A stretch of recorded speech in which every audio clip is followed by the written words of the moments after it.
இன்னைக்கு world hyper tension டே, அதாவது உயர் ரத்த அழுத்தத்திற்கான தினம். உயர் ரத்த அழுத்தம் ஹை பத்தின அவேர்னஸ் மக்களுக்கு கிடைக்கணும் அப்படிங்கிறதுக்காக தான் இப்படி ஒரு தினம் வந்துச்சு.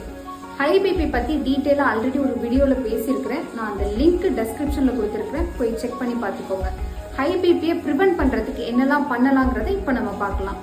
டெய்லி ரெகுலரா யோகா பண்ணிட்டு வாங்க. 30 to 60 minutes யோகா பண்ணிட்டு வாங்க. இல்லை யோகா டெக்னிக்ஸ், பிராணாயாமா, மெடிடேஷன் இதெல்லாம் பண்ணிட்டு வாங்க.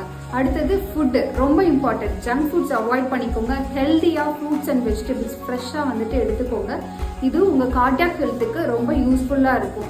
ஹார்ட் ப்ராப்ளம்ஸ் வராமல் ப்ரிவென்ட் பண்ணுறதுக்கு ரொம்பவே யூஸ்ஃபுல்லாக இருக்கும். ஸ்மோக்கிங், ட்ரிங்கிங் ஹேபிட் இருக்குது அப்படின்னா அதை படிப்படியாக குறைச்சிட்டு ஸ்டாப் பண்ணிடுங்க. இது உங்கள் கார்டியாக் ஹெல்த்துக்கு நல்லதில்லை. 40-50 இயர்ஸில் வர வேண்டிய கார்டியாக் இஷ்யூஸ், ஹார்ட் அட்டாக் இப்போ 10+ இயர்ஸ்லேயே 10 வயசு குழந்தைங்களுக்கு வர ஆரம்பிக்குதுன்னா என்ன ரீசன் பார்த்தீங்கன்னா, அவங்களோட ஃபுட் ஹேபிட்ஸ் ப்ராப்பராக இல்லை, ஃபிசிக்கல் ஆக்டிவிட்டிஸ் கரெக்டாக இல்லை, மொபைல்ஸ் பார்த்துட்டே சாப்பிட்றது, இந்த மாதிரி நிறைய ஹேபிட்ஸ். உங்கள் குழந்தைங்களுக்கு ப்ராப்பராக ஃபுட் ஹேபிட்ஸையும் ஃபிசிக்கல் ஆக்டிவிட்டீஸையும் வந்துட்டு எஜுகேட் பண்ணுங்கள். ஹெல்த்தியாக சாப்பிடுங்க. உங்கள் ஹார்ட்டை ஹெல்த்தியாக பார்த்துக்கோங்க. நான் டாக்டர் உமா மகேஸ்வரி, உமா சங்கர்.